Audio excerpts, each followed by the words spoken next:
Virginia. August 4th, 1943. 6:17 in the morning. The salt spray stung like tiny needles against Greta Schneider's cracked lips. She tasted it, metallic, sharp, mixed with the diesel fumes rising from the harbor and something else. Fear, her own fear thick in her throat, coating her tongue like ash. The metal gangplank groaned under the weight of women descending. 15 of them, Wehrmacht-Helferinnen, auxiliaries. Not soldiers, they'd been told. Not quite. Just women who'd bandaged wounds in Tunisia, who'd typed reports in field hospitals, who'd served the Reich in ways that kept their hands mostly clean until the Allies came and decided clean hands still belonged to the enemy. Greta's boots touched American soil at 6:19. She had prepared herself for hell. The stories had been specific, detailed, whispered in the cargo hold during the 14 days crossing the Atlantic. American soldiers did things to captured women. Unspeakable things. The Geneva Convention was paper. Words. It meant nothing when men had power and women had none. They'd starve you first, weaken you. Then the rest would come. Greta had spent the voyage preparing her mind for death. Not the quick kind, the slow kind, the kind that strips away dignity before it takes breath. But the dock looked wrong. She blinked against the morning sun, trying to reconcile what her eyes reported with what her training had promised. The harbor stretched wide before her. Wooden planks weathered gray from ocean spray, warehouses lining the port, and beyond them, through the haze of August heat already building, she could see the city, standing, whole, undamaged. The cognitive dissonance made her dizzy. Or maybe that was just the 14 days at sea. Her legs felt unsteady. The world tilted slightly left, then right, like the deck still moved beneath her, though she stood on solid ground. An American MP waited at the bottom of the gangplank. Young, maybe 22. Rifle slung over his shoulder. He watched them descend with the bored expression of a man who'd done this 100 times and expected to do it 100 more. Greta waited for the shout, the blow. The beginning of what propaganda had promised. The MP yawned. He checked his wristwatch like a man late for breakfast. Another guard nearby said something Greta couldn't understand. And both men laughed. Actually laughed. The sound carried across the dock, casual and light, like this was an ordinary morning in an ordinary port doing ordinary work. No one hit anyone. The air itself tasted different. Greta pulled it deep into her lungs, and beneath the salt and diesel she found something she hadn't encountered in 8 months. Freshness. The smell of growing things, of trees thick with summer leaves, of earth that hadn't been scorched by artillery fire. A woman stood beside Greta. Helga, 42 years old, nurse from Hamburg. She'd spent the voyage silent, clutching a small photograph of her daughters to her chest like a talisman. Now Helga whispered in German, her voice cracking. "Look at the buildings, they're not bombed." Greta looked. Every structure stood complete. Windows reflected morning sun in neat rows. Roofs held their tiles. Walls showed no scars from shells or fire. Ships moved through the harbor with casual efficiency. Cranes lifted cargo. Workers called to each other across the water, their voices carrying the rhythm of routine labor, not the frantic pitch of a city at war. This was a port in wartime. She could see the military vessels, the uniforms, the organization that spoke of a nation mobilized. But it looked like a port at peace. In Germany, the cities were burning. Here, nothing burned at all. The guards gestured them toward a processing area. The women moved in tight formation, years of conditioning keeping them orderly, even in defeat, even in terror. Greta's hand moved unconsciously to the locket hidden beneath her collar. Inside a photograph. Annalisa. 12 years old, golden hair in braids, smiling at something beyond the camera's frame. Would they take it? The locket was small, brass, worthless to anyone but Greta, but worthless things could still be confiscated, destroyed, just because they could. She touched it once more, feeling the metal warm from her skin, and prepared to surrender it. The processing station sat under a canvas awning. Folding tables, metal chairs, American soldiers with clipboards checking names against manifests. One of the soldiers was a woman. Greta stopped walking. A woman, in uniform. Corporal's stripes on her sleeve, sitting at a table with a clipboard and a pen directing male guards where to position the new arrivals.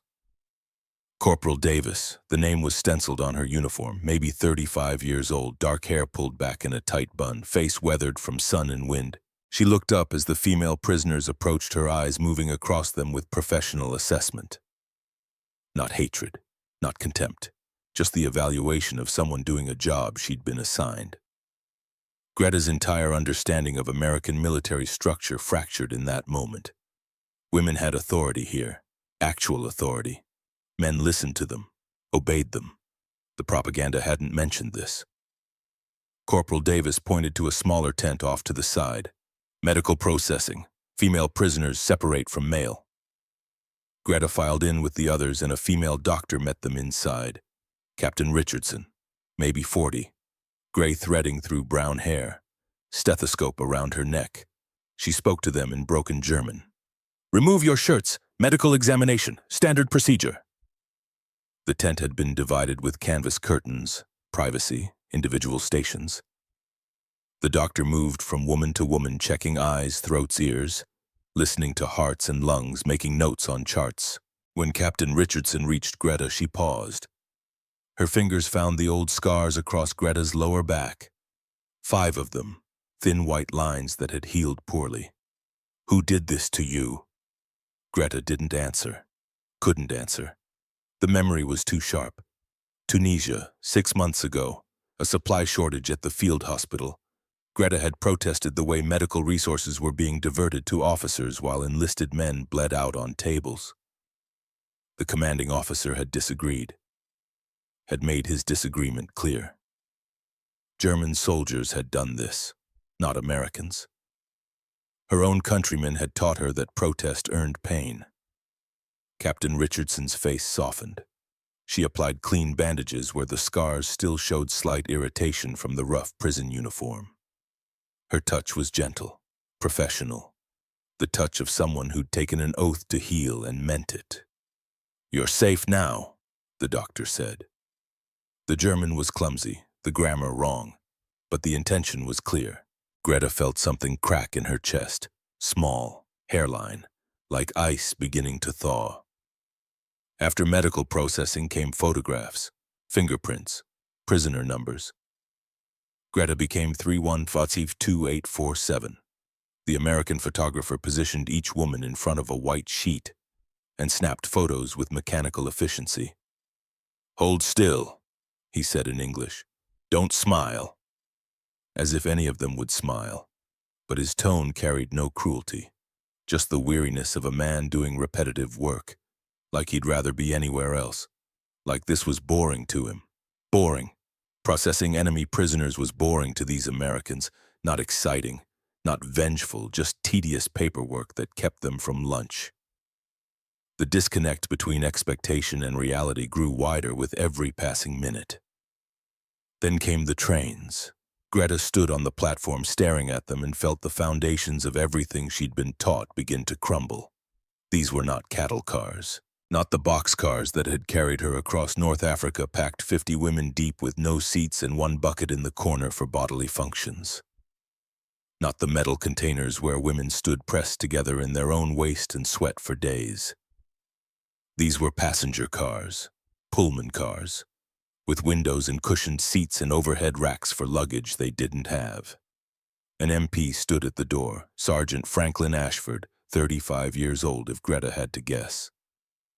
Thin face, kind eyes, he gestured them aboard. "Inside," he said. His German was better than the doctor's, almost fluent. "Long ride ahead, make yourselves comfortable." Comfortable. The word sounded obscene. Greta climbed aboard and stopped in the doorway, blocking the women behind her. The interior was clean, worn, yes. The blue fabric on the seats had faded from sun and use, but it was clean. The windows opened. Fresh air moved through the car, carrying the scent of American summer. She sat down slowly, like the seat might disappear if she moved too fast. The cushion gave beneath her weight, real cushioning. She could feel springs underneath supporting her body instead of pressing into bone. Beside her, Helga touched the armrest with trembling fingers. "This is a passenger train," Helga whispered. "They're putting us on a passenger train." Across the aisle, another woman ran her hand along the window frame. Margaret, 28. Radio operator from Berlin. Her voice came out hollow. "In Germany, I rode to the front in a boxcar. 60 women. 3 days. No seats. We took turns leaning against the walls to sleep." The train lurched and began to move. Through the windows, Virginia passed by in a stream of green. Fields rolled past, unplowed by tank treads. Farmhouses stood whole. Barns held their roofs. Cows grazed in pastures like the world was not at war. Like men weren't dying by the thousands across an ocean.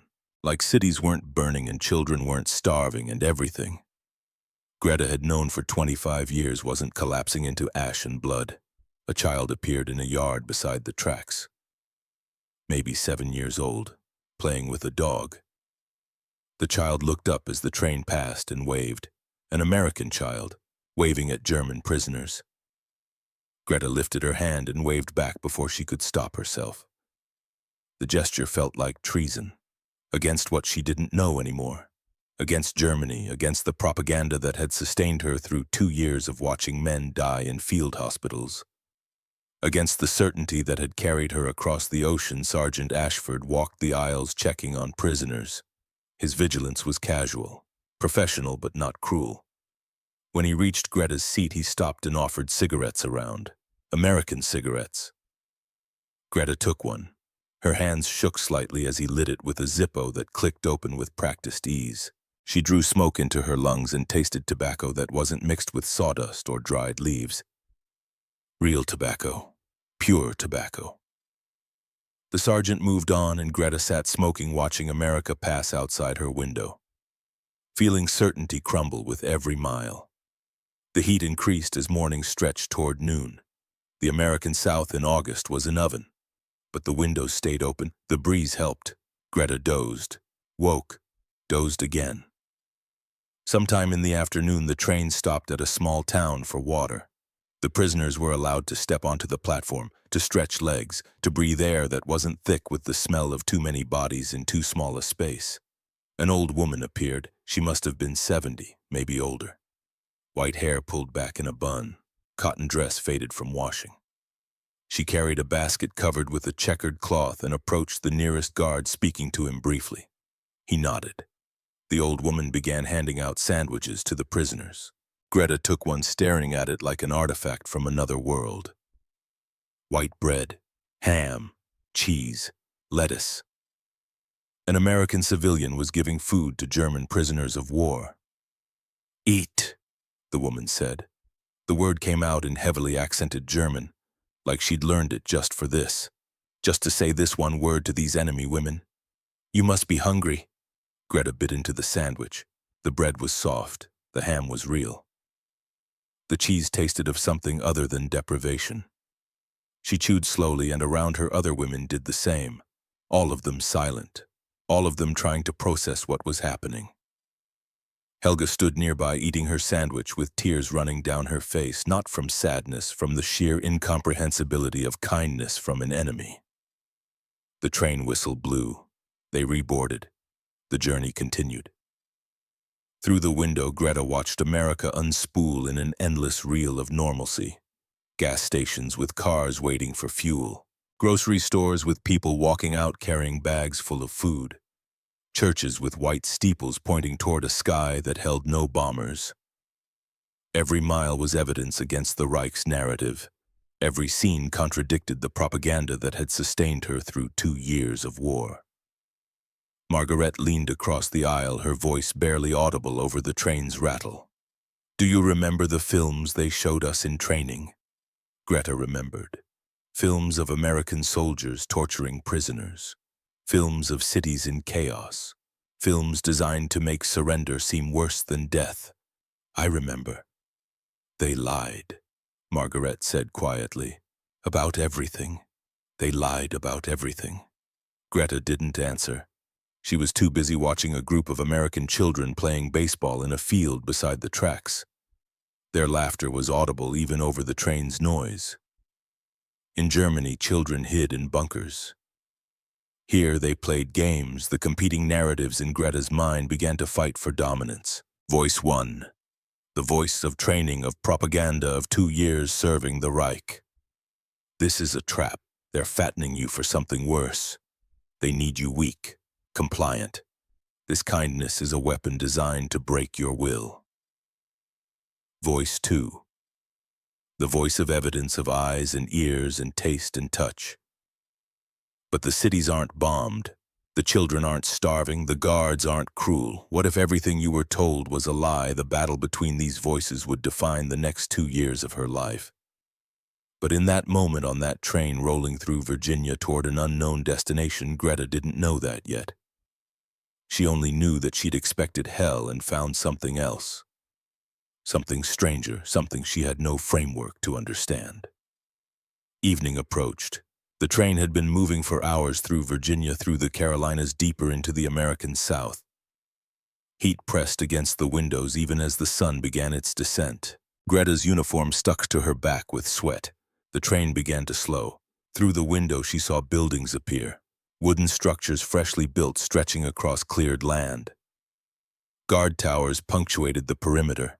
Barbed wire caught the late afternoon light. A sign at the entrance read, "Camp Hearn," in white letters against dark wood. The train hissed to a stop. Sergeant Ashford stood at the front of the car and announced something in English. Greta caught only one word. Home. They filed off the train onto a gravel platform. The Texas heat was different from desert heat. Thicker, humid, it wrapped around her like a blanket she couldn't shed. Before her stretched the compound, and despite the wire and the towers, something about it looked wrong for a prison camp. Too organized, too new. American soldiers waited to receive them, but again their demeanor puzzled Greta. No shouting, no rifles pointed. One sergeant actually helped an older prisoner down from the train car, catching her elbow when she stumbled. The gesture was so automatic, so devoid of malice, that Greta stopped walking just to stare at it. Processing began immediately. More forms, more photographs. Another medical officer examined each woman. When he checked Greta's scars, he frowned. "These should have had stitches. You'll have a permanent scar." He cleaned them with alcohol that stung, applied fresh bandages, with practiced gentleness made notes on a chart. Greta stood there in an enemy medical facility, receiving better care than she'd gotten from her own field medics. The doctor handed her a slip of paper. "Report to the infirmary tomorrow. We'll check the healing." Greta took the paper. She didn't understand. This man was treating her like a patient, not a prisoner. Like her health mattered. Like her pain was worth addressing. Outside, twilight was falling. The prisoners were divided into groups and led toward the barracks. Greta walked with Helga and Margaret, following an American corporal whose rifle remained slung over his shoulder, unthreatening. They passed what looked like a kitchen building. Through the open door came smells that made Greta's stomach clench with sudden, desperate hunger. Meat cooking, bread baking, real food. The barracks loomed ahead, long, low buildings with screened windows and wooden steps leading to doors that stood open. The corporal gestured them inside. "Find a bunk, dinner in 1 hour." Greta stepped into the barracks and stopped. The other women behind her stopped too, creating a bottleneck at the door. The barracks was clean, newly built. It smelled of fresh pine and disinfectant, and down each side in 2 neat rows stood beds. Metal-framed beds with mattresses, with sheets, with pillows. Helga made a sound that was half laugh, half sob. "Beds," she whispered.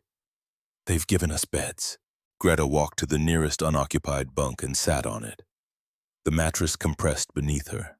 The springs creaked softly. She ran her hand over the sheet.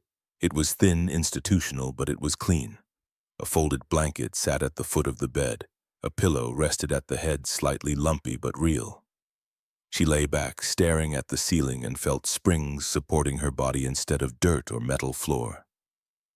Margaret claimed the bunk above Greta. She climbed up and lay there in silence for a long moment before speaking. I spent 6 months sleeping on the ground in Tunisia. Before that, concrete floors in transit camps. Before that, a tent in the rain. I haven't slept in a bed since I left Berlin." Around them, other women were doing the same thing, sitting on beds, touching sheets. Some lay down immediately, others stood staring as if afraid the beds would disappear if they looked away. One older woman, a sergeant named Frida, who rarely spoke, sat on her bunk and wept quietly, her face in her hands. The hour passed too quickly. A whistle blew. The corporal appeared at the door. "Dinner time. Follow me." They walked to the mess hall in a loose formation. The building was larger than Greta expected, with long tables and benches and windows that let in the last of the evening light. American soldiers sat at some tables eating and talking. The prisoners were directed to their own section, but not separated by walls or guards. Just space, just custom. The serving line began at one end of the hall. Greta took a metal tray from a stack, picked up utensils, and shuffled forward. Behind a counter, American cooks in white aprons ladled food onto trays. Real cooks, not prisoners, not forced labor. American soldiers serving German prisoners dinner. The first cook dropped a piece of fried chicken onto Greta's tray. The second added mashed potatoes with a pool of brown gravy in the center. The third spooned green beans beside the potatoes. The fourth placed 2 slices of white bread with pats of butter on the tray's edge. At the end of the line, pitchers of milk sat on a table. Cold, sweating in the heat. Greta carried her tray to a table and sat. She stared at the food. Helga sat beside her, staring at her own tray. Margaret sat across from them and made no move to eat either. All 3 women looked at the fried chicken, the mashed potatoes, the butter, the milk, and could not begin. "This isn't real," Helga finally said. "If it is real," Margaret replied, "which means everything else was a lie." Greta picked up her fork. She cut into the chicken. Steam rose from the meat. She took a bite, chewed, slowly tasted fat and salt and seasoning, and understood in that moment that she was eating better food as a prisoner of war than she had eaten as an auxiliary in the Wehrmacht. Better food than her mother was eating in Stuttgart. Better food than Anneliese was eating. Better food possibly than she had ever eaten in her life. Around her, hundreds of German prisoners came to the same realization. The mess hall filled with the sounds of eating, but it was quiet eating, stunned eating.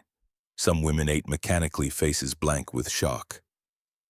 Others ate slowly, savoring each bite like it might be the last. A few couldn't eat at all, overwhelmed by the cognitive dissonance of abundance in captivity. Frida, the older sergeant, sat with her hands folded, staring at her full tray. She hadn't touched her food. A younger prisoner beside her asked if she was still. Frida shook her head. "I'm thinking about my daughters. They're 11 and 14. In our last letter, they wrote that they had soup for dinner, just soup, potato peels and water, and I'm here in an enemy camp looking at fried chicken." The guilt was crushing, but the hunger was real. Eventually, Frida picked up her fork and ate. After dinner, they were shown the facilities. The latrines were clean with running water and actual toilets. The showers had hot water. Hot water. Greta stood under a showerhead that evening, feeling water hotter than she'd experienced in 2 years. Run over her skin, washing away sweat and fear and the grime of travel, and she couldn't stop shaking. Not from cold. From the slow, terrible realization that everything she'd been told about the enemy was wrong. By 9 o'clock, the compound settled into evening routine. Prisoners returned to barracks. Some played cards. Others wrote letters home, though they would be weeks in transit. A few ventured to the canteen, where they discovered they'd been issued 80 cents in scrip, enough to buy cigarettes or chocolate or soap. Greta sat on her bunk, trying to make sense of the day, trying to reconcile the America of propaganda with the America of experience. Sergeant Ashford appeared in the doorway of the barracks. He carried a small envelope in his hand and walked directly to Greta's bunk. "Miss Schneider?" She stood. "Yes." He handed her the envelope. It was sealed with red wax. Official. She could see stamps from the International Red Cross. "Don't open it yet," he said. His German was careful, precise. Wait until Christmas Eve. It's from the Red Cross. They deliver letters to prisoners on Christmas. It's already cleared. Nothing dangerous inside. Just news from home. Greta held the envelope like it might burn her.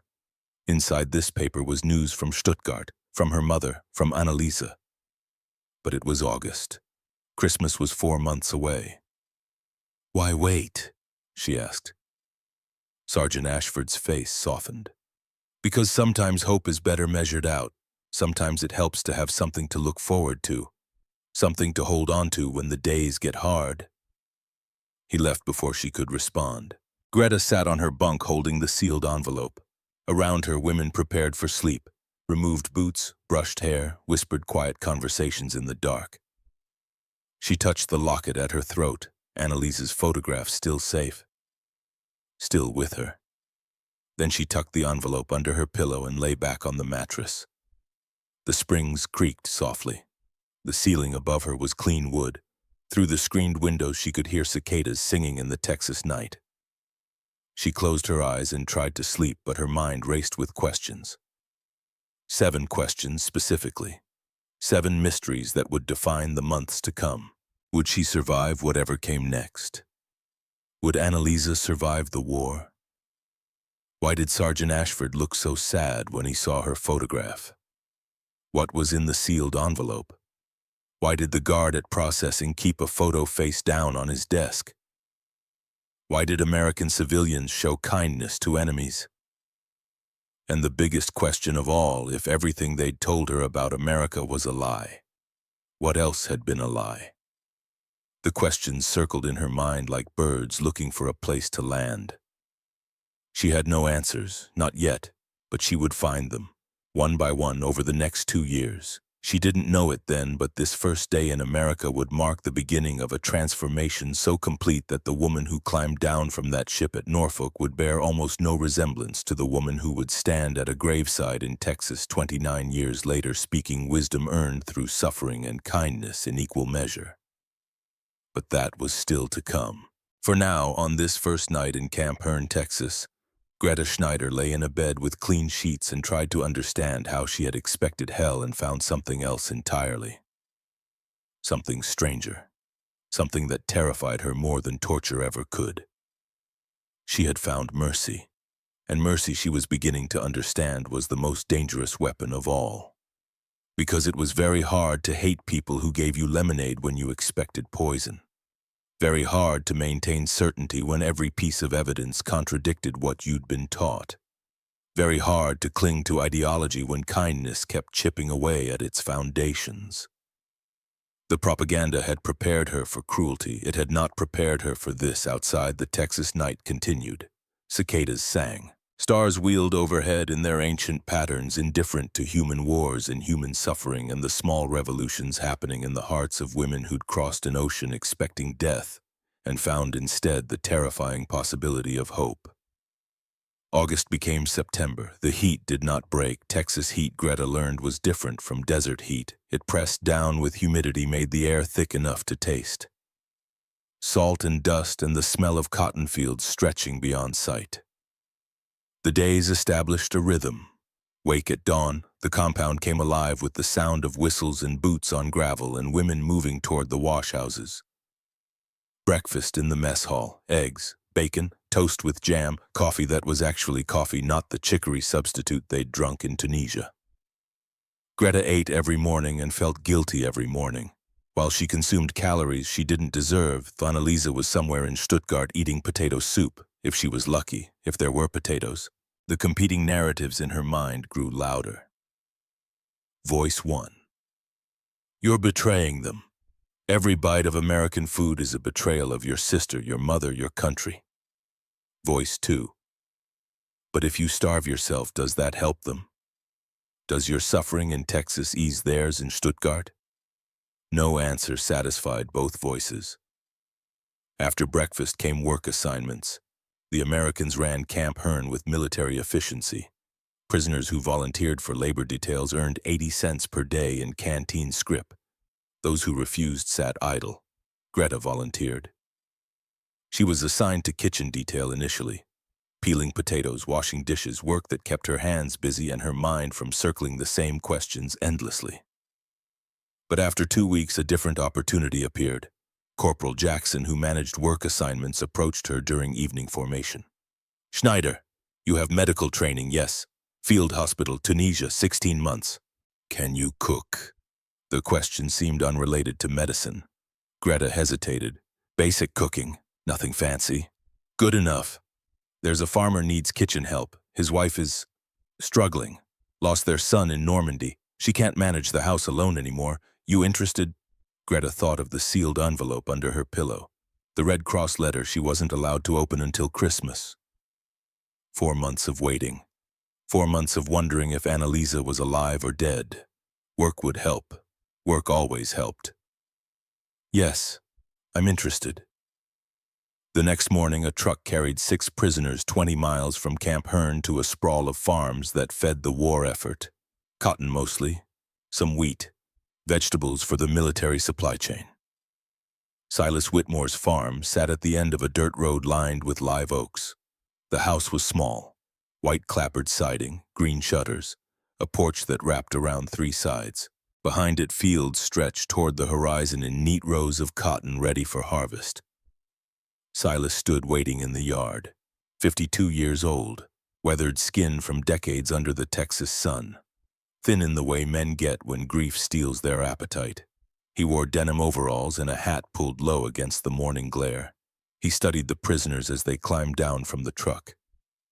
His eyes lingered on Greta, and she saw something flicker across his face, pain maybe, or recognition of something he'd lost. "You're the one with medical training." "Yes, sir." "Good. My wife, she's—" He paused, searching for words in a language that wasn't his first. His German was rough but functional. "She's not well, not sick, just sad, very sad. You understand?" Greta understood. She'd seen this kind of sadness in the field hospital. The mothers who came looking for sons and found only graves. The wives who received telegrams and stopped eating. Grief that became a physical thing, a weight that crushed you from the inside. "I understand. You'll help in the kitchen, cooking, cleaning.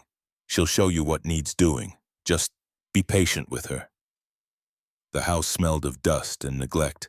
Not dirty exactly, just unlived in, like someone had stopped caring whether things were tidy or not. Dishes sat in the sink, mail piled unopened on the table. Curtains remained drawn against the daylight. Miriam Whitmore sat in a chair by the window in the parlor. 48 years old, dark hair going gray at the temples, she wore a house dress that hung loose on a frame that had lost too much weight too quickly. Her hands lay folded in her lap, motionless. She looked up when Greta entered, and her eyes held nothing. Not hatred, not curiosity, just emptiness. Silas made introductions in English first, then repeated them in halting German. "Miriam, this is Greta. She's here to help." Miriam stared at Greta for a long moment. Then she stood and walked from the room without speaking. Her footsteps creaked on the stairs. A door closed upstairs. Silas removed his hat, twisted it in his hands. "She's not always like this. Some days are better.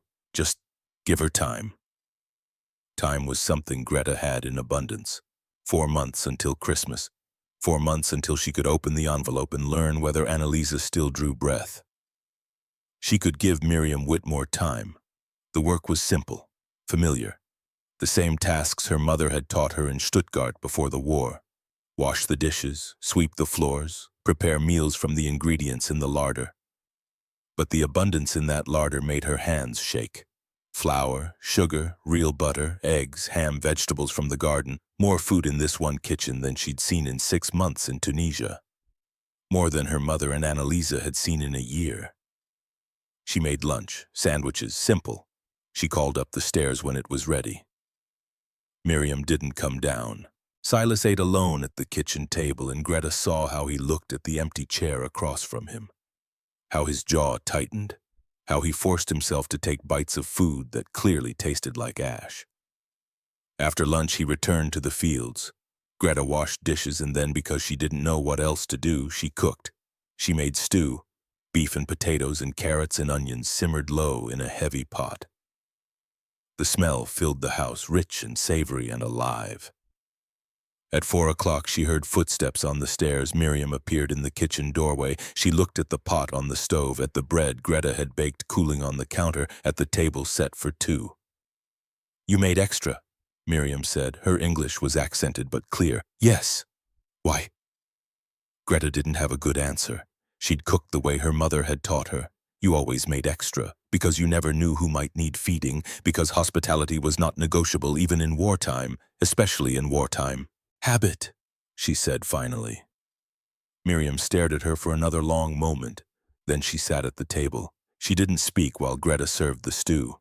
Didn't make eye contact, just ate slowly, mechanically, like someone forcing herself to complete a necessary task. But she ate the entire bowl.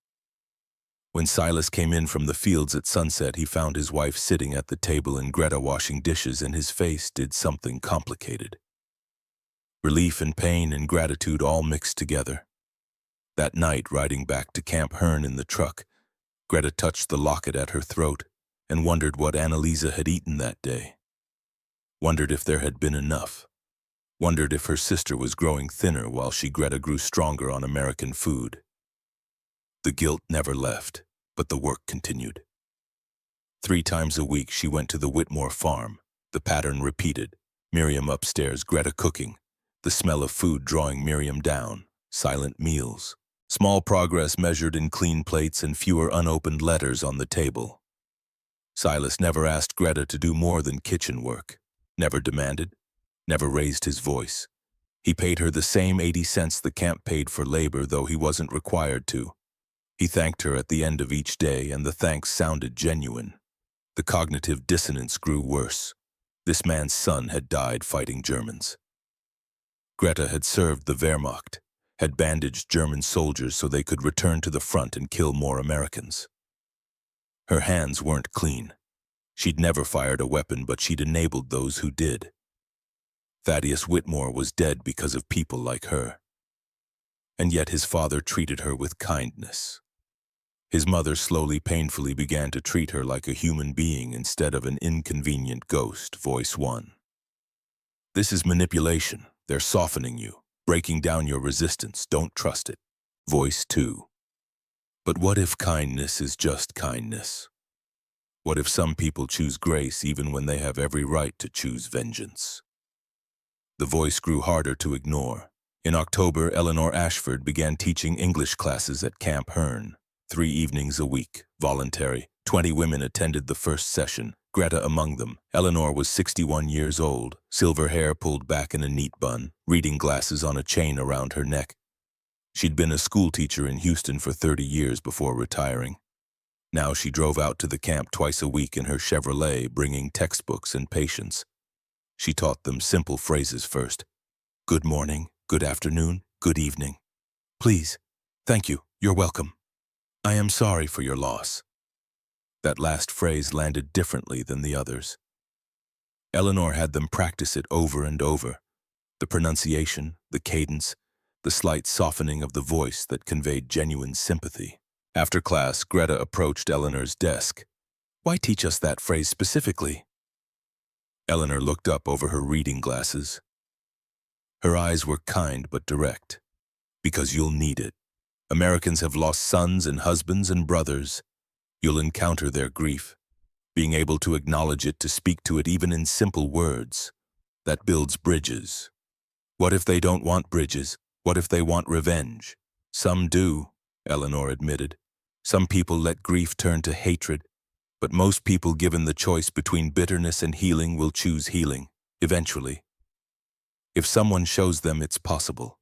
She packed her textbooks into a worn leather satchel. "My brother is one of the guards here, Sergeant Franklin Ashford. He lost his fiancée 3 years ago. Car accident, senseless, random. It nearly destroyed him, but he chose to keep living anyway, to keep finding meaning. That's what I'm trying to teach you, how to keep living, how to find meaning again after everything you've known has fallen apart." Greta thought about the sealed envelope under her pillow, about Annalise, about the not knowing that ate at her every night. What if the meaning is already gone? What if there's nothing left to find? Eleanor's face softened.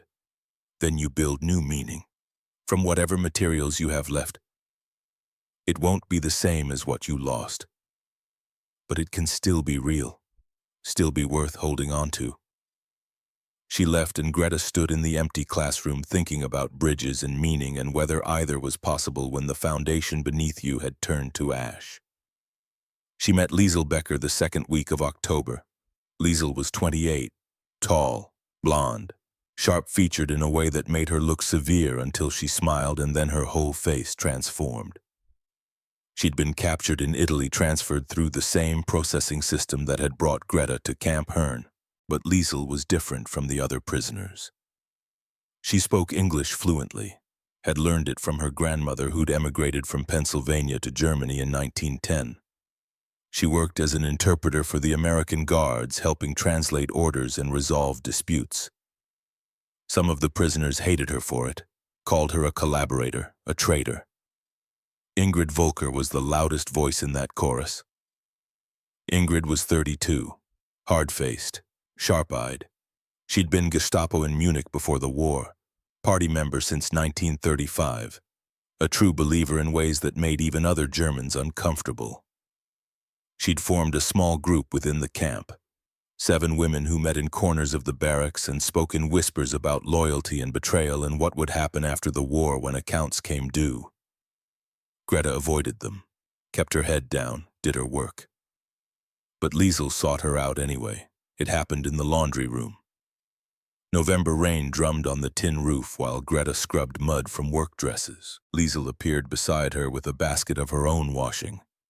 "You're the one who works at the Whitmore farm." It wasn't a question. Greta nodded. "How is it working for someone whose son died fighting us?" "Complicated." Liesel laughed. It was a genuine sound, not bitter, just amused by the understatement.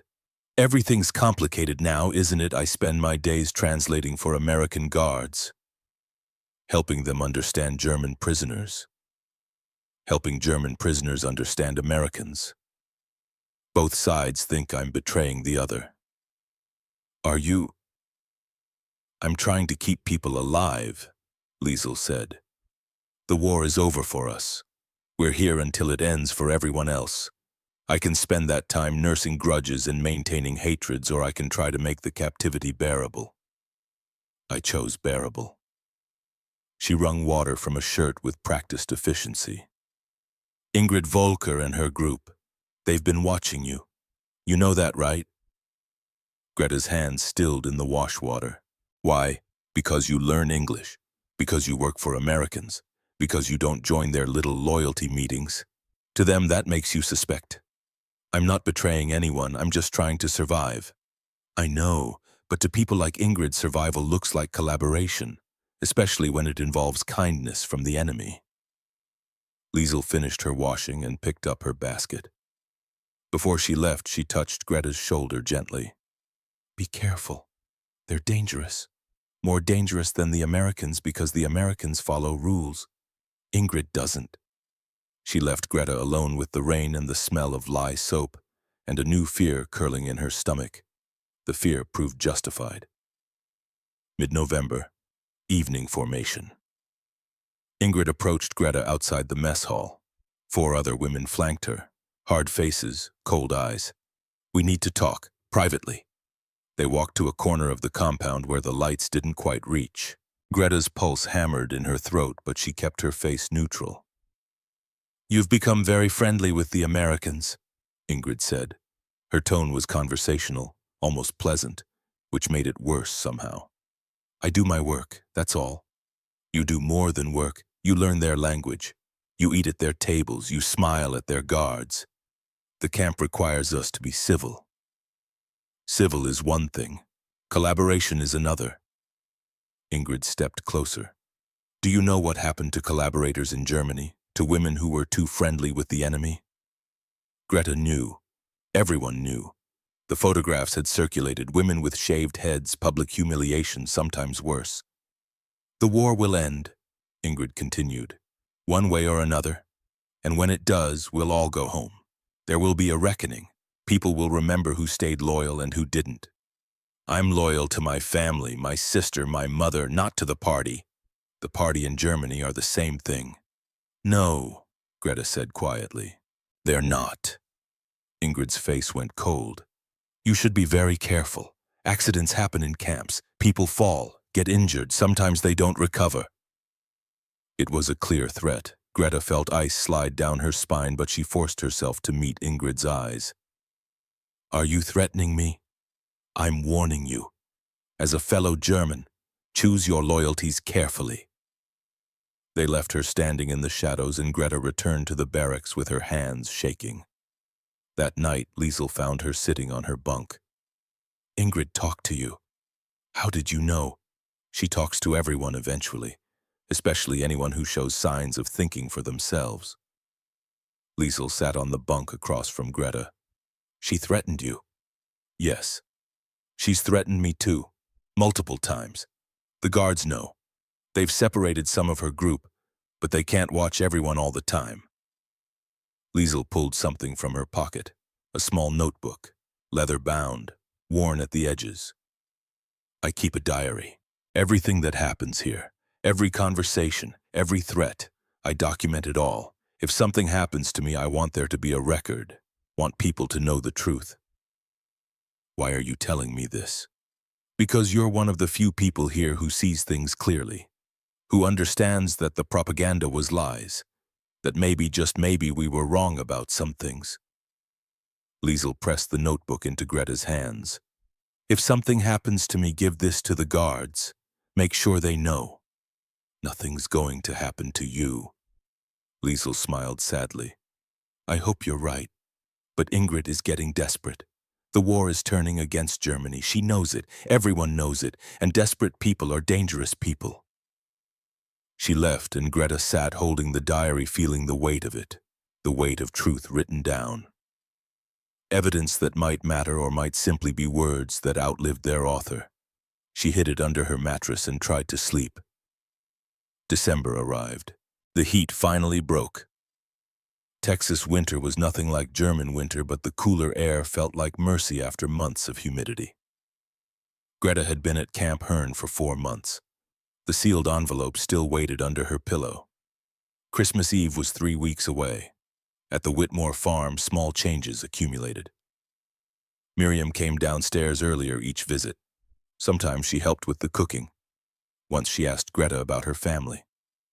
You have siblings, a sister, Annalisa. She's 12. What's she like? Greta thought about the photograph in her locket, about braids and smiles and a child who'd written letters about potato soup. Brave, braver than me. She takes care of our mother, keeps things running at home while I'm... She gestured vaguely. While I'm here, while I'm the enemy. Miriam nodded slowly. Thaddeus was brave too. He didn't have to enlist, could have claimed farm exemption, but he wanted to serve, wanted to fight. I begged him not to go. Her voice cracked on the last word. Greta reached across the table and covered Miriam's hand with her own. The gesture was automatic, human, the same thing she'd done 1,000 times in the field hospital when there were no words that helped. Miriam didn't pull away, just sat there with tears running down her face while Greta held her hand, and the stew simmered on the stove, and outside the December wind rattled the windows. After a long moment, Miriam spoke again.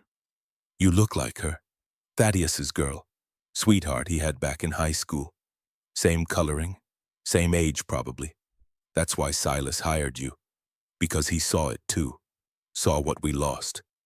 I'm sorry, Greta whispered. I am so sorry for your loss. The English phrase Eleanor had taught her, practiced until it sounded natural, but nothing about this felt natural. This was pain meeting pain across enemy lines. Miriam squeezed her hand once, then released it. I know you are. I can see it. You carry your own grief. We all do now. That night riding back to camp, Greta felt something shift. Some small crack in the wall she'd built around her heart. The wall that said Americans were other, enemy, separate. But Miriam Whitmore's grief felt identical to Greta's own. Loss was loss. Pain was pain.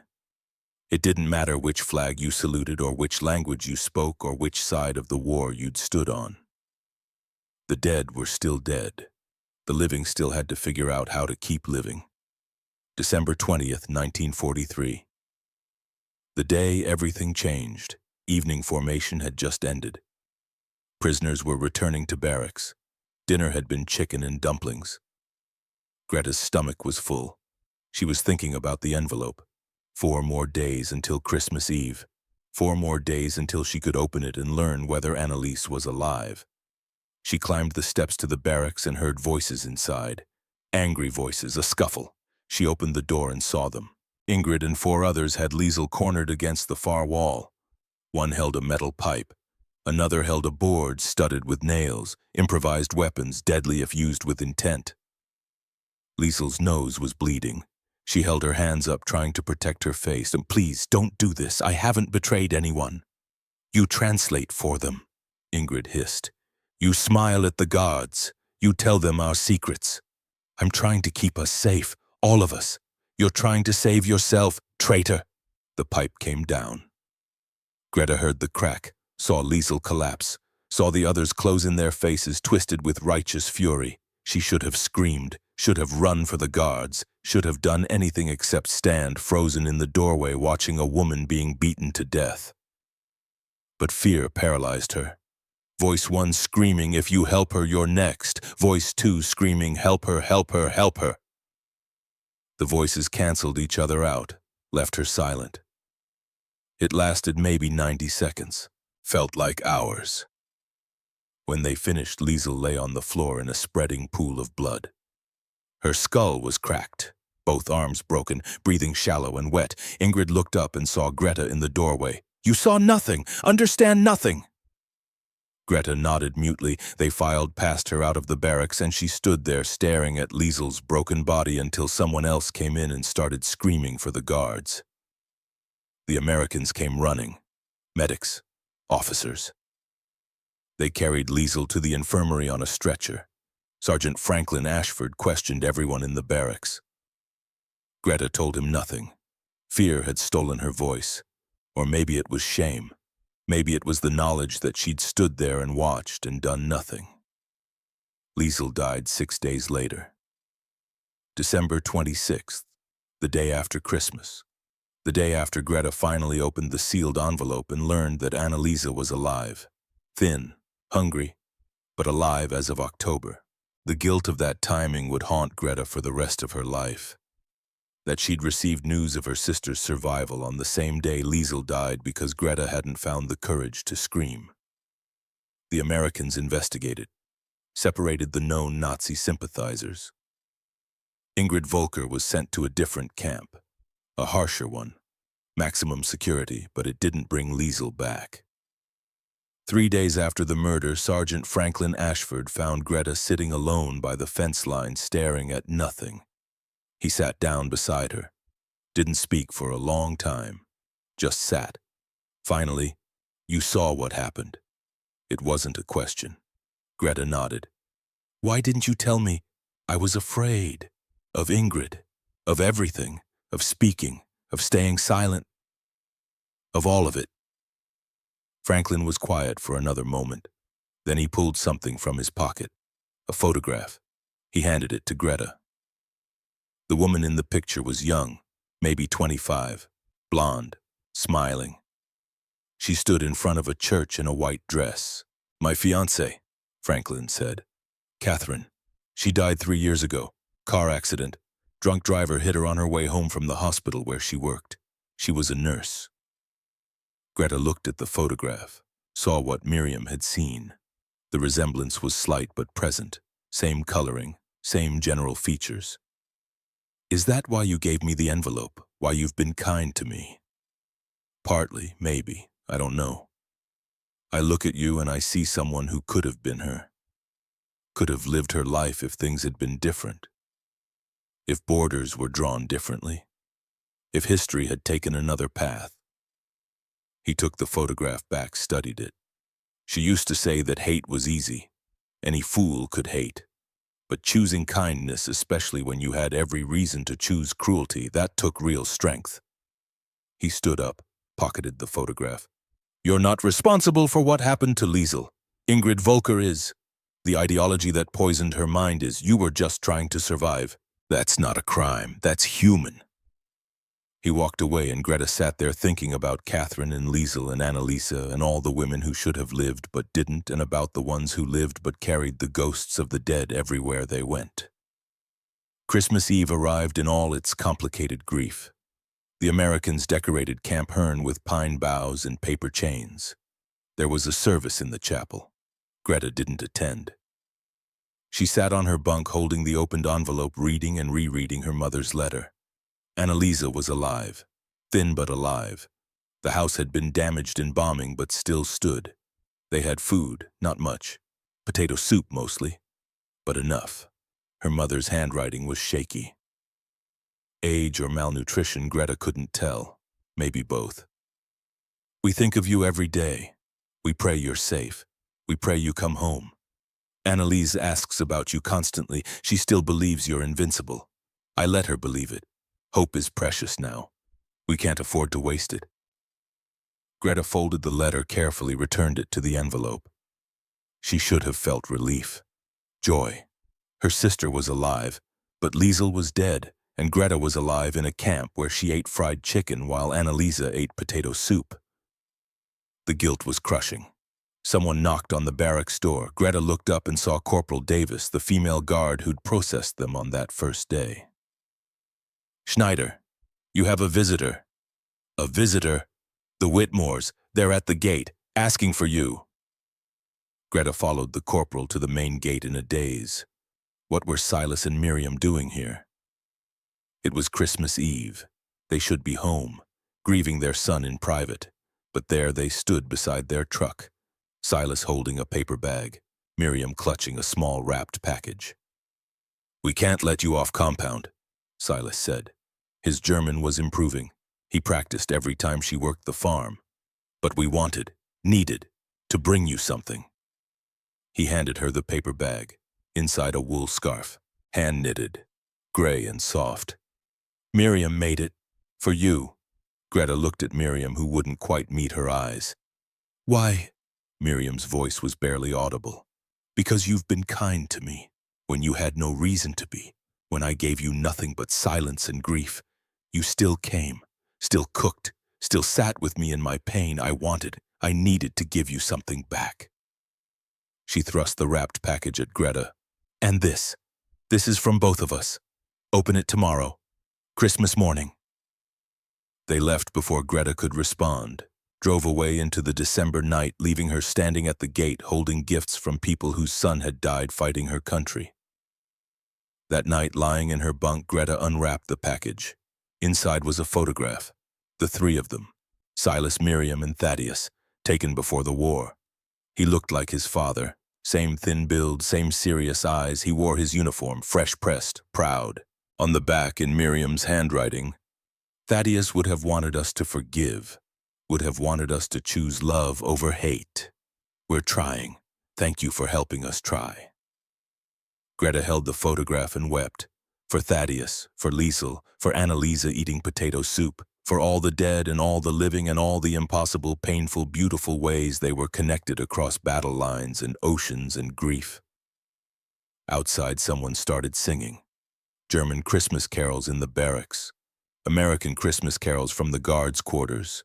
The voices didn't blend, didn't harmonize, just existed together in the cold December air. Greta fell asleep holding the photograph and the scarf and the knowledge that the world was more complicated than any propaganda had ever suggested. That kindness could come from enemies. That guilt could coexist with gratitude.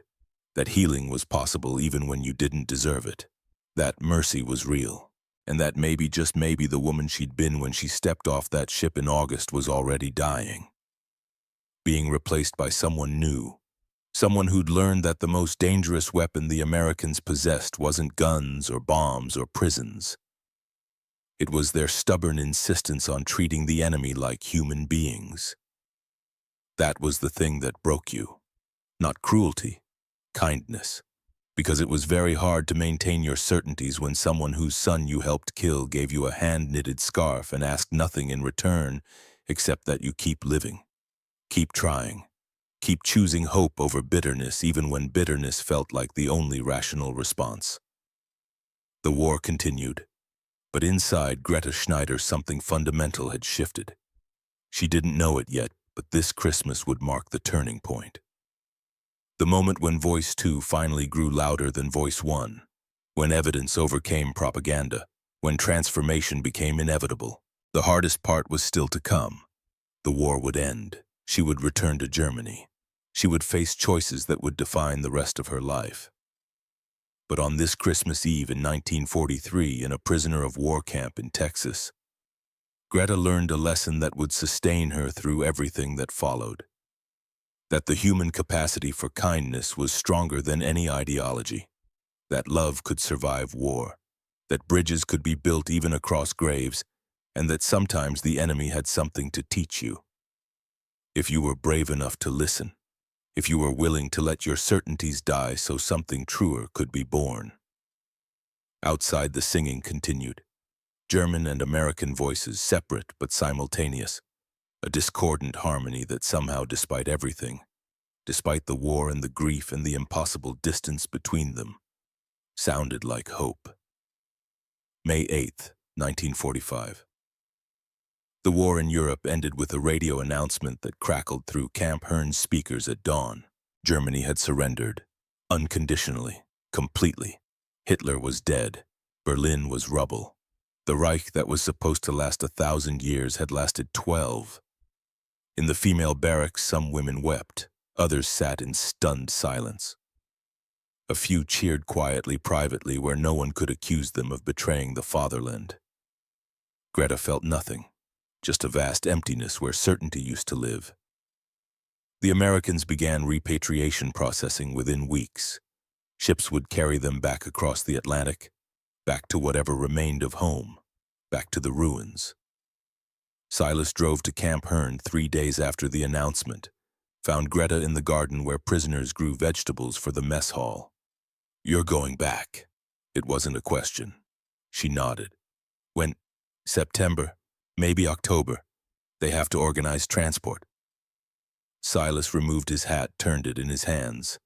The gesture was familiar now, what he did when words were difficult. "You could stay after. When the prisoner status ends, you could apply for immigration. I'd sponsor you. Miriam would too." The offer hung in the humid Texas air. Stay in America, leave Germany behind. Build a life here where the sky was wide and the food was plentiful and people chose kindness over inherited hatred. "My mother is there. My sister, they need me." "I know, I needed you to know the door is open if you ever want to come back." He left and Greta stood in the garden with dirt under her fingernails and possibility weighing heavy in her chest. The ship that carried her back to Germany left Norfolk in September 1946, 3 years and 1 month after she'd first arrived. The crossing took 2 weeks. Cold, uncomfortable, nothing like the Pullman cars and cushioned seats that had brought her to Texas. When they docked at Bremerhaven, Greta stepped onto German soil and found ruins. The port was a skeleton, cranes twisted into abstract sculptures by bombing, buildings reduced to shells. People moved through the streets like ghosts, thin, hollow-eyed, dressed in whatever scraps they could scavenge. She made her way to Stuttgart by train. A real train this time, not a prisoner transport, but the boxcar was crowded with returnees and refugees and displaced persons all trying to get somewhere that might still feel like home. The journey took 16 hours, should have taken 4, but the tracks were damaged. Bridges were out. They stopped and started and detoured around destruction. Stuttgart was unrecognizable. 85% of the city had been destroyed. The landmarks she'd grown up with were gone. The church where she'd been baptized, the school where she'd learned to read, the market where her mother had bought bread on Saturday mornings. All gone, reduced to rubble and ash and the smell of old fires that never quite left the air. She found her mother in a single room of a farmhouse 15 kilometers outside the city. The address had been in the last letter. Written in April 1945. Greta had received it in July. It had taken 3 months to cross an ocean and find her in Texas. Hildegard Schneider opened the door and didn't recognize her daughter for a full 10 seconds. Then recognition came and she made a sound. Not quite a cry, not quite a word, just a sound of something breaking and healing simultaneously. They held each other in the doorway and wept. Inside the room was small. One bed, one chair, a hot plate for cooking, a basin for washing. Everything they owned fit in 2 suitcases. Greta's eyes searched the space for what wasn't there. "Where's Annalisa?" Her mother's face crumpled. "She died. March 14th, 1945, bombing. She was at the market. We needed food. I sent her because she was small, could slip through crowds, get to the front of lines." Hildegard sat on the bed. Her hands trembled. "The bombs came during the day, no warning. American bombs, they hit the market directly. I found her. Eventually. It took 3 days. They'd piled the bodies, so many bodies I recognized her by her shoes." The room tilted. Greta sat on the floor because her legs wouldn't hold her anymore. When March 14th, 2 months before the war ended, 2 months, if they'd just 2 more months and she would have lived. The guilt that crashed over Greta was physical, crushing. She'd been in Texas eating fried chicken while Annalisa starved. She'd been sleeping in clean sheets while her 12-year-old sister scrounged for food in markets that became graveyards. She'd survived. Annalisa hadn't. What kind of universe allowed that equation? "I need to see her grave." Hildegard shook her head. "There is no grave. Not really. Mass burial, hundreds together. There's a marker, a stone, but no individual graves. No way to know exactly where she is." They went the next day. The cemetery was new, raw earth, simple crosses, and one large stone marker that read, "Here rest the victims of the March 14th bombing. May they find the peace that was denied them in life." Greta knelt in the mud. She pulled the locket from her throat. Inside Annalisa's photograph, 12 years old, smiling, alive in a moment frozen before the world ended. She pressed the locket into the mud in front of the marker, left it there, an offering, an apology, a prayer to a God she no longer believed in. She couldn't save her sister, couldn't even bury her properly, couldn't do anything except kneel in German mud and feel the weight of survival crush her from the inside. That night she read the letters, the ones Annalisa had written, the ones that had never reached Texas. Her mother had kept them. 3 letters, written between January and March 1945. The last one was dated March 10th, 4 days before she died. "Dear Greta, I miss you. Mother says you're safe in America. I'm glad. Someone should be safe. We had soup today. Real soup, potato and carrot. It was wonderful. I'm getting good at finding food. Mother says I'm a natural scavenger. I think that's a compliment. When you come home, I'll show you all the best places. The markets that still have supplies, the farmers who trade for services. I'm learning so much. When the war ends, I'll be so useful. Mother won't have to worry. I'll take care of everything. I'm 12 now, almost grown up. I can help. I want to help. Will you come home soon? I keep looking for you. Every day, every train that arrives, I look for your face. I know you'll come. You always come back. You promised. I love you. Your sister Annalisa." Greta read it 5 times, 10 times, until the words blurred and her throat closed and she couldn't breathe around the grief. Annalisa had died believing Greta would come home, would save her, would make everything better. And Greta had been in Texas, learning English, eating turkey, receiving hand-knitted scarves from the enemy while her sister starved and died in a market bombing. The guilt would never leave. She understood that now. This was the price of survival. You carried the dead with you, forever. She found work as a nurse at a Stuttgart hospital. The building had been partially destroyed, then hastily repaired. They had few supplies, fewer medicines, but people kept getting sick, kept getting injured, kept dying. Greta worked 12-hour shifts, sometimes 16, lost herself in other people's suffering because it was easier than confronting her own. In 1947, she met Werner Richter. He was 32, veteran of the Eastern Front. He'd lost his right leg below the knee to a Russian shell in 1944. Wore a prosthetic now. Worked as a clerk in a government office processing refugee claims. He was intelligent, educated, bitter. They met at a cafe, one of the few still operating in Stuttgart. Greta was drinking ersatz coffee made from roasted acorns. Werner sat at the next table and they started talking. He made her laugh. For the first time since returning to Germany, she laughed. They married in April 1948. Small ceremony. No family except Hildegard. No celebration. Just paperwork and a quiet dinner in their shared apartment. Leah was born in June 1949. 7 pounds, 2 ounces, blonde hair, blue eyes, perfect in every way that mattered. Greta held her daughter and felt something crack open in her chest. Something that had been frozen since March 14, 1945. Since learning Annalisa was dead. Here was new life, new possibility, a chance to build something from the ruins. But Werner was changing. Or maybe he'd always been this way and Greta had been too desperate for connection to see it clearly. He started attending meetings, political meetings, groups of former soldiers who believed Germany hadn't lost the war, had been betrayed, stabbed in the back by politicians and Jews and everyone except the men who'd actually fought. The old ideology, the old hatred, dressed in new words but meaning the same thing. He came home from these meetings energized, angry, talking about restoration and revenge and how Germany would rise again. Greta tried to argue, tried to show him that this path led only to more destruction. He didn't listen.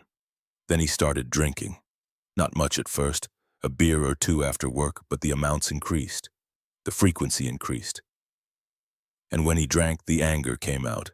He never hit her. Not exactly. But he grabbed, pushed, threw things that missed by inches that felt like warnings.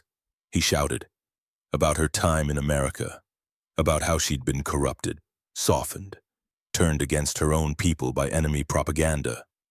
You ate their food, he spat one night, wore their clothes, learned their language, while real Germans starved, while we fought and died and bled. I was a prisoner. I didn't have a choice. You always have a choice.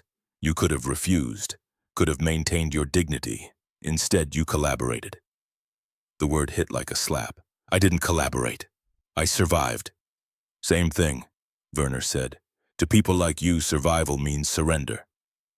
He grabbed his coat and left, went to his meeting, came home drunk at 2 a.m. and passed out on the couch. Greta stood over him holding Leah and understood with cold clarity that she couldn't stay, couldn't raise her daughter in this house, in this anger, in this refusal to let the war end. The divorce took 8 months. Werner fought it. The courts were backed up with thousands of cases, housing disputes, property claims, custody battles, but Greta was relentless. She documented everything, his drinking, his meetings, his ideology, his violence. In March 1953, the judge ruled in her favor, full custody of Leah. Werner could have supervised visits if he completed alcohol treatment. He never did. She received the letter from Miriam in April 1953. It had taken 6 months to reach her. Forwarded through 3 addresses. The envelope was worn, stained, but the words inside were clear. Dear Greta, I hope this finds you well. I hope you and your family have survived the terrible years. Silas and I think of you often. We pray you found your mother and sister safe. We wanted you to know that you are always welcome here. Our home is your home. Texas is your home if you choose it. The sponsorship offer still stands. If you want to come back, we will help. With paperwork, with money for passage, with housing and work and whatever you need. You gave us something precious in our darkest time. You gave us hope that healing was possible. Let us return the favor. Please consider it. We miss you. All our love, Miriam and Silas Whitmore. Greta read it 3 times, held it to her chest. Then she made a decision. She would go back. Not because Germany wasn't her home. It was. Would always be in the way your first language is always your first language, even if you learn to think in another.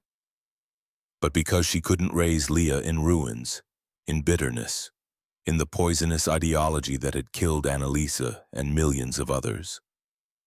She couldn't stay in a country that refused to learn from its mistakes, that dressed old hatreds in new clothes and called it restoration. She would go back to Texas, to people who had chosen forgiveness when they had every right to choose revenge, to a place where her daughter could grow up without the weight of Germany's sins crushing her from birth. The paperwork took 2 years: visa applications, sponsorship documents, proof of employment waiting in Texas, character references, medical examinations. But in August 1955, Greta and Leah boarded a ship in Bremerhaven bound for New York. Leah was 6 years old, blonde braids, curious eyes. She spoke German and some English that Greta had taught her. "Where are we going, Mama?" "To America, to Texas, to people who love us." "Why do they love us? They don't know us." Greta knelt to her daughter's height, touched her face gently. "Because love isn't always about knowing someone. Sometimes it's about choosing to see the best in people, choosing grace over bitterness. They taught me that. Now I want to teach you." The crossing took 11 days. When they arrived in New York, Greta stood on the deck watching the skyline approach and felt her hands shaking. 12 years since she'd first seen America, 12 years since she'd expected hell and found mercy. She was different now, changed in ways she couldn't fully articulate. The war had broken something in her that could never be repaired. But it had also taught her things about resilience, about forgiveness, about the human capacity for kindness even in the darkest times. Silas and Miriam met them at the bus station in Houston. They'd driven 4 hours to be there when the bus arrived. Silas looked older, grayer, thinner, but his smile was the same, warm, genuine. Miriam had aged too, more lines around her eyes, more silver in her hair. But when she saw Greta, she started crying. They embraced in the bus station parking lot, held each other while Leah watched with wide, uncertain eyes. "Welcome home," Miriam whispered. "Welcome home." The farm hadn't changed much. Same white clapboard house, same live oak trees, same fields stretching toward the horizon. But there was a new tree, a small oak sapling planted near the porch. Miriam pointed to it. "We planted that the Christmas after you left, 1946. We wanted something living to remember you by. Something that would grow, thrive, a symbol of hope." The sapling was 9 years old now, taller than Greta. Its branches spread wide, leaves rustling in the August wind. Leah ran to it, immediately touched the bark with careful fingers. "Can I climb it, Mama? When you're bigger, when the branches are stronger." That night, sitting on the porch with coffee and the sound of cicadas, Silas told Greta about the years she'd missed. The farm had struggled after the war, labor shortages, price fluctuations, competition from industrial agriculture. But they'd survived, adapted, found ways to keep going. "Miriam is better," he said quietly. "Not healed. You don't heal from losing a child, but better, functional. She can laugh now, sometimes. That's progress. I'm glad. She talks about you often, about how you helped her, sat with her in her grief, gave her a reason to get out of bed. She wants to do the same for you, if you'll let her." Greta nodded, unable to speak around the lump in her throat. The first year was adjustment, learning to navigate American systems again, American customs, American speed. Greta found work as a nurse at the Houston hospital.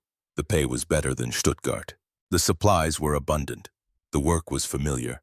Leah started school, first grade. She struggled initially with English.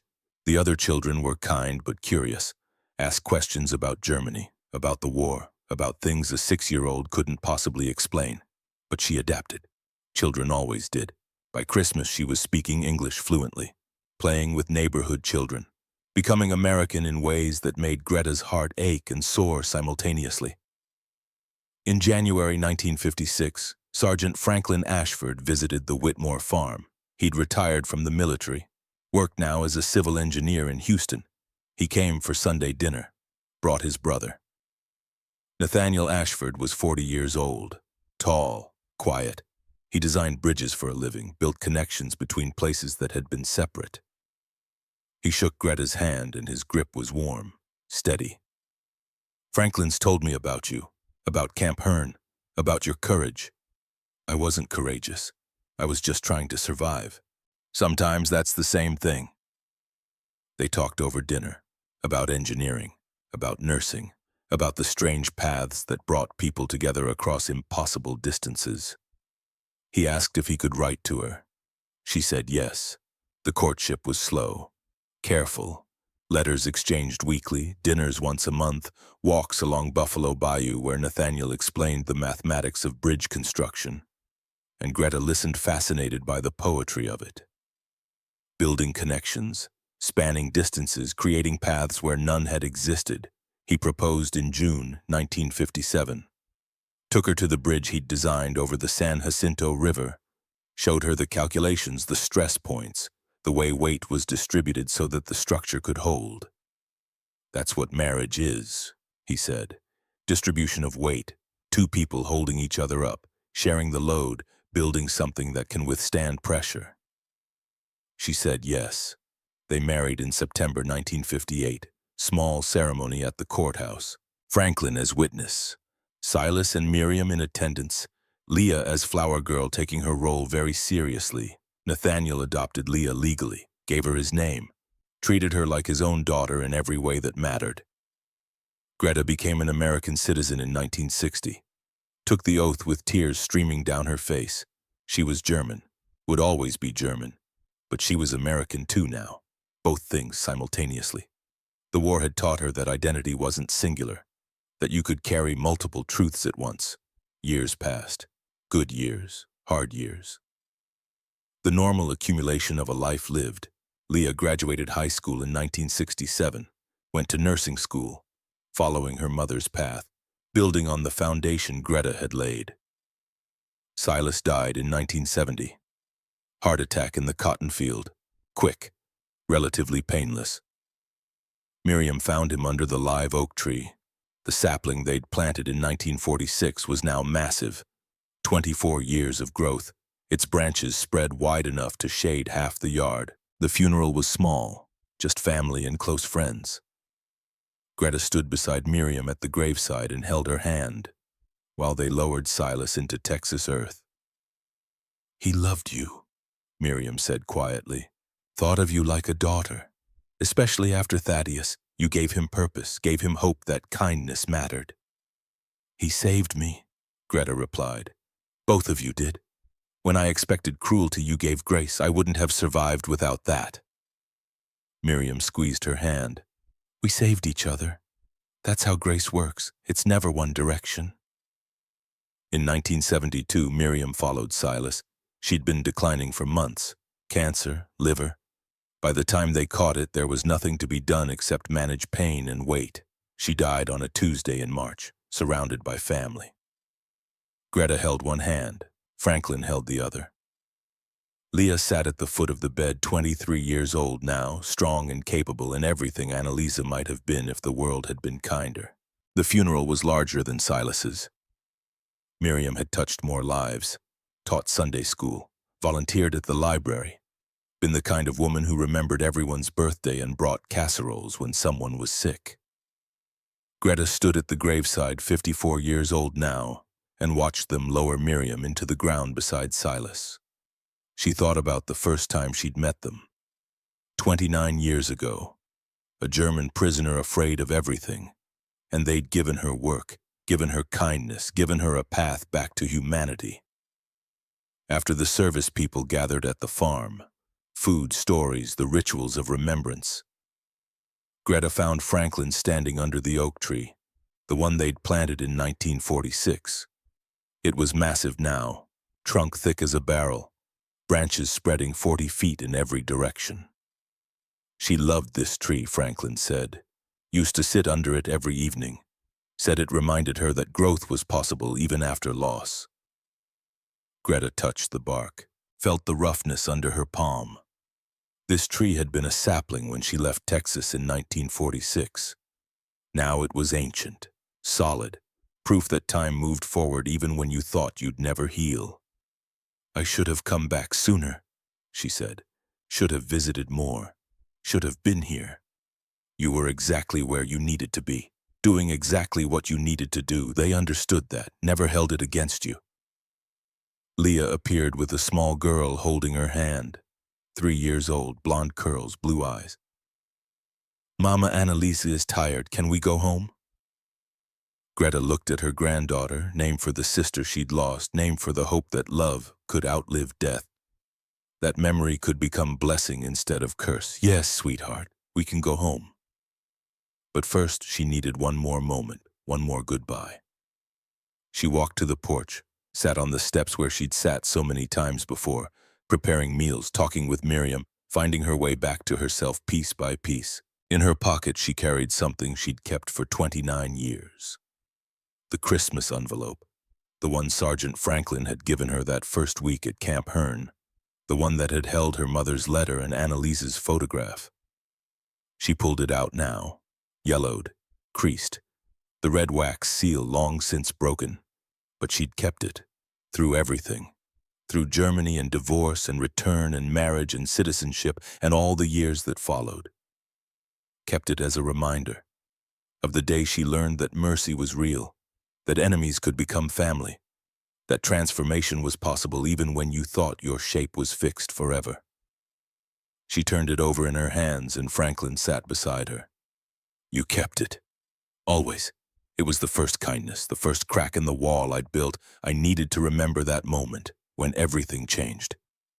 Do you ever regret it, coming back, leaving Germany? Greta thought about Stuttgart, about the ruins, about Annaliese's grave that wasn't really a grave, about Werner and his bitter meetings and his refusal to let the war end. No, Germany is my past, America is my future, both are true, both matter, but I had to choose where to raise my daughter, where to build my life, and I chose here, chose this. She gestured to the farm, the oak tree, the fields, the sky impossibly wide and blue. I chose the place where people taught me that kindness was stronger than hatred, that forgiveness was braver than revenge, that you could lose everything and still find reasons to hope. Franklin nodded slowly. Catherine would have liked you, my fiancée, the one who died. She believed the same things, that grace was a choice, that you could decide every day to be better than your worst impulses. They sat in comfortable silence. Around them people were leaving, saying goodbyes, promising to stay in touch, the rituals of ending and beginning. Leah appeared with little Annalisa. Nathaniel followed carrying coats and purses. Ready, Mama? Greta stood, looked one more time at the farm, at the oak tree, at the land that had taught her how to live again. Yes, I'm ready.